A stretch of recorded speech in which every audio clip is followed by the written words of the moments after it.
Hello everybody, আসসালামু আলাইকুম। আজকে আপনাদের সঙ্গে আমি আলোচনা করতে যাচ্ছি হলো ম্যারেজ সম্পর্কিত। মুসলিম ম্যারেজ। মুসলিম ম্যারেজ নিয়ে বিস্তারিত কিছু আলোচনা করতে যাচ্ছি। আশা করি আপনারা ভিডিওটি ভালোভাবে দেখবেন। চলেন শুরু করা যাক তাহলে। শুরুতে আমরা দেখছি যে কেস রেফারেন্স দিয়ে আমরা শুরু করছি। এখানে কেস রেফারেন্স দেওয়া আছে হলো ইন্ডিয়ান সুপ্রিম কোর্টের একটা কেস রেফারেন্স, যেখানে দেওয়া আছে হলো in supreme court of India Abdul Kabir versus Salima Muhammad. Salima Mahmud Azay observed, marriage among Mohammedan is not a sacrament but purely a civil contract. অর্থাৎ এই কেজে বলা হয়েছে যে Muslim marriage Mohammedan marriage is not a sacrament, অর্থাৎ not a sacrament but a purely civil contract, অর্থাৎ এটাকে একটা civil contract হিসেবে আহ, উল্লেখ করা হয়েছে ওই কেসে। তারপর দ্বিতীয় আরেকটা কেস আছে যেখানে বলা হয়েছে, মানে পাকিস্তানি সুপ্রিম কোর্টের এটা একটা মামলা, the supreme court of Pakistan Khurshid বিবির কেসে এখানে বলা হয়েছে যে a marriage is a contract of A civil nature, অর্থাৎ এই কেসে আবার মানে ম্যারেজকে একটা সিভিল নেচার হিসেবে তুলে ধরা হয়েছে।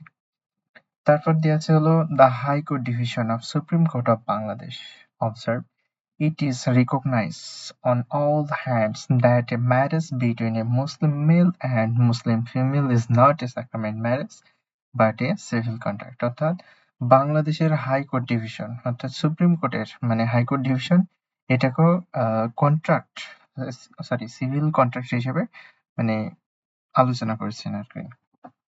তারপর দিয়ে আছে হলো ক্যারেক্টারিস্টিক অফ এ ম্যারেজ, অর্থাৎ মুসলিম ম্যারেজের মানে বৈশিষ্ট্য কি কি, চারটি বৈশিষ্ট্য, যেটা এখানে দেওয়া আছে হলো agreement on a contractual nature, অর্থাৎ এটা একটা কন্ট্রাকচুয়াল নেচার হিসেবে যেটা মানে সেক্সুয়াল যেটা থাকে সম্পর্ক আর কি, এটাকে মানে লিগালাইজ করে, বৈধতা দান করে। তারপর দেওয়া আছে হলো অ্যাপ্রুভ সেক্স রিলেশনশিপ অ্যান্ড লাস্টে দেওয়া আছে হলো লিগালাইজ প্রোক্রিয়েশন অফ চাইল্ড, অর্থাৎ মানে সন্তান জন্মদানের যেটা বৈধতা, ওটাকে মানে বৈধতা দেয় একটা সন্তানকে জন্মদানের পর, ওটা মানে ম্যারেজের মাধ্যমে বিবাহের মাধ্যমে একটা সন্তান মানে বৈধতা লাভ করে। তারপর দিয়ে আছে হলো ক্যাপাসিটি অফ দ্য পার্টিস, অর্থাৎ মানে যেই দুইজন প্রার্থী মানে ব্রাইড আর ব্রাইডগ্রুম, তো ওদের ক্যাপাসিটি মানে কি কি ওদের মানে বৈশিষ্ট্য থাকা জরুরি একটা বিবাহের ক্ষেত্রে, সেইগুলো দেয়া আছে। শুরুতে দেয়া আছে হলো ব্রাইডগ্রুম মাস্ট বি এ মুসলিম, অর্থাৎ যে ব্রাইডগ্রুম মানে কন্যা ব্রাইডগ্রুম অবশ্যই তাকে মুসলিম হতে হবে।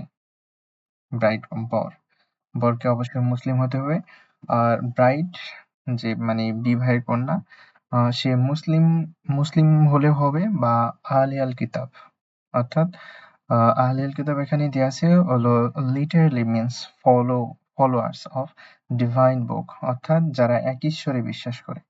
যেমন এখানে উদাহরণস্বরূপ দেয়া আছে হলো জিউস অর খ্রিস্টিয়ান, অর্থাৎ এরা এক ঈশ্বরে বিশ্বাসী। যেমন আমরা মুসলিমরা এক ঈশ্বরে বিশ্বাসী, শুধু আল্লাহকে আমরা বিশ্বাস করি, তেমন ওরাও হলো এক ঈশ্বরে বিশ্বাসী, মানে এই দুইটা ধর্মের লোক। তো সেই ক্ষেত্রে মানে একটা মুসলিম একটা জিউস মেয়েকে বা একটা খ্রিস্টান মেয়েকে বিয়ে করতে পারে। আর এই বিয়েটা মানে একটা মুসলিম মেয়েকে বিয়ে করলে যেমন বৈধতা পাবে, সেরকম মানে একই বিষয়। এটাতে কোনো ধরনের মানে জটিলতায় পড়তে হবে না।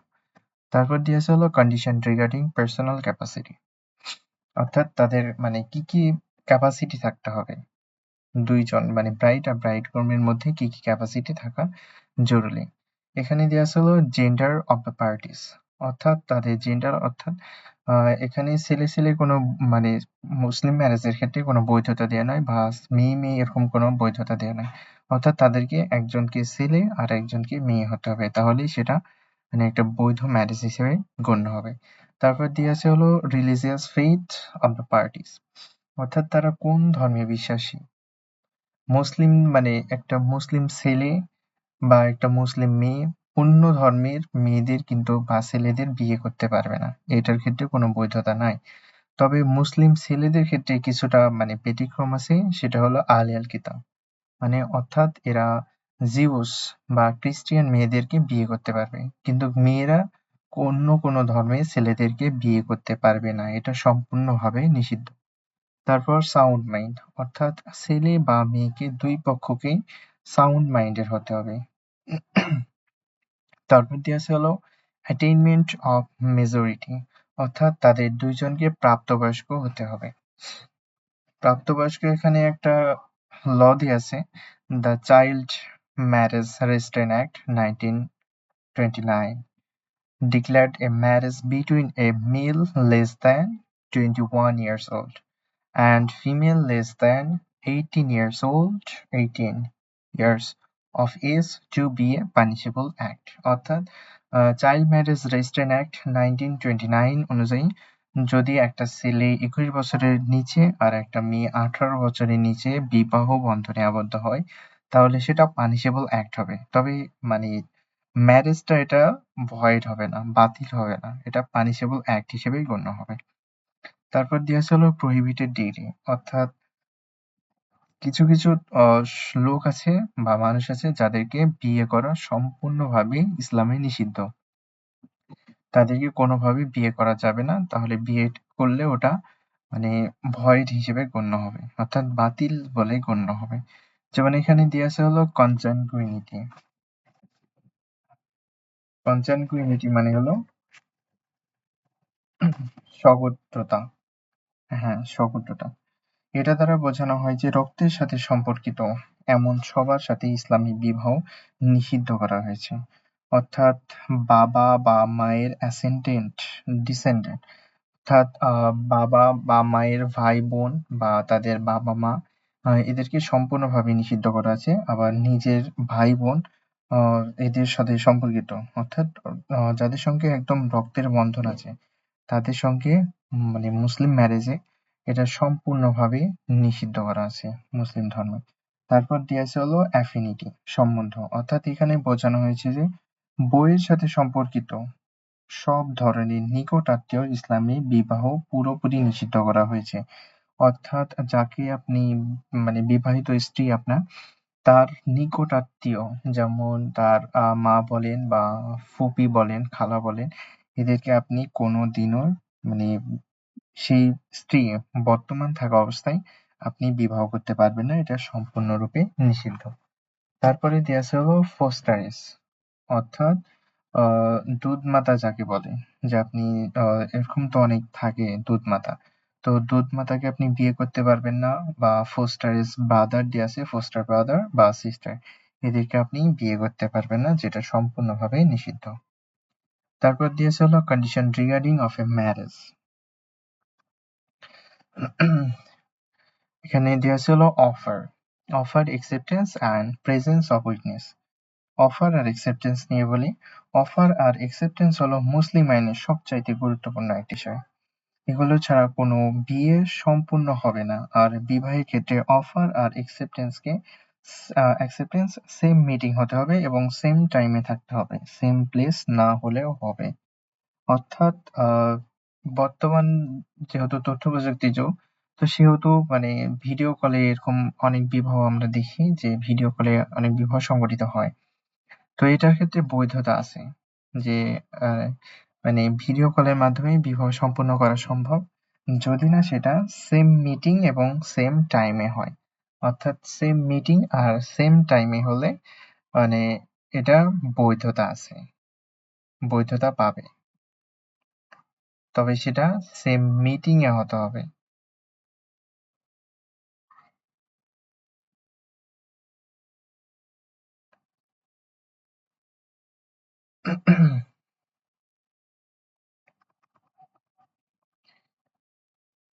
তারপর আমরা যেটা বলবো এখন সেটা হলো প্রেজেন্স অফ উইটনেস, অর্থাৎ এখানে সাক্ষীর কথা বলা হয়েছে। উইটনেস শব্দের অর্থ হলো সাক্ষী। তো মুসলিম আইনে উইটনেস বা সাক্ষীকে অনেক গুরুত্ব দেওয়া হয়েছে। সাক্ষী ছাড়া বিয়ে পতিতাবৃত্তির সঙ্গে তুলনা করা হয়েছে।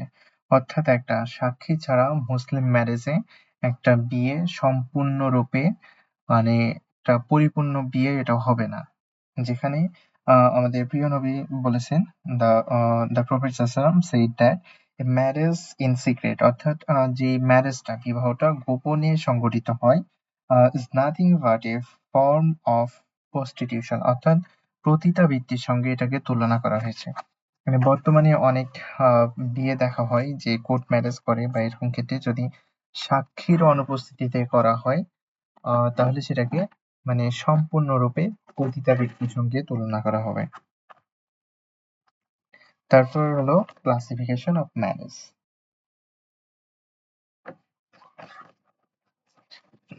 আর এর উপরে আছে হলো অপশন অফ পিউবার্টি, অর্থাৎ এটা দ্বারা বোঝানো হয় যে ছেলে বা মেয়ে যদি তাদের প্রাপ্তবয়স্ক হওয়ার আগে বিয়ে হয় আর প্রাপ্তবয়স্ক হওয়ার পরে যদি তাদের মধ্যে শারীরিক কোনো ধরনের সম্পর্ক না হয় এবং তারা যদি বিচ্ছেদ হতে চায় তাহলে তারা পারবেন।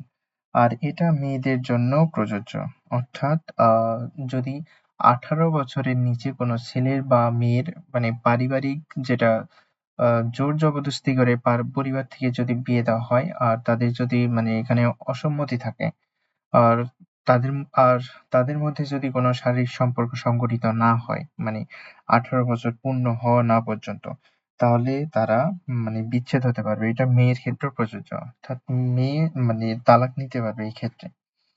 তারপর দিয়েছে হলো ক্লাসিফিকেশন অফ ম্যারেজ।